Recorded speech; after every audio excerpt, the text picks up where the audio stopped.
Here's how to use your humidifier. First things first, you want to make sure it's plugged into the wall. Assuming it's plugged into the wall, you can see we can go to the very top of it, and there's a few different buttons we can use. First one you want to do is you simply click on the power, and that'll basically just turn it on. Second off, there's actually this fan button right here, which basically controls how aggressive this thing is when it comes to removing humidity from the air. I personally leave it on 3 because I'm in a very humid room in the attic of my home. Next up, there's the timer, which will basically turn this off after a certain amount of time. You can set it like so. This is hours, obviously, so if you want to set it off so it automatically turns off after 4 hours, you can do that, and then it'll simply just stay on like that. If you want to turn off the timer or turn off any of these settings, simply click on it, and then you can turn it off, and when that light's gone, it's off.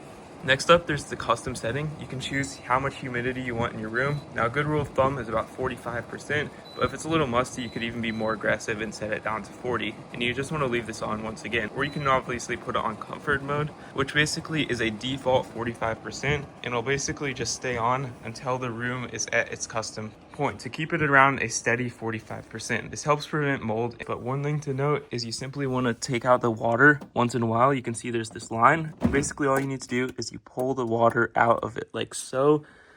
You're going to want to use 2 hands for this, and then open the flap and dump it into the sink. Now, depending on how often this actually fills up, now for my room, because it's so humid, it fills up pretty much every day, but yours might be more, it might be also less. You want to make sure you're always emptying this thing, because if you're not, then it actually will not remove the humidity from the room. You simply slide it back in like so and turn it on. This is another reason I have it on 3 fans, so I can remove as much humidity from this very moist attic as possible. And that's pretty much all you need to do to use your humidifier. If you found this helpful, like and subscribe.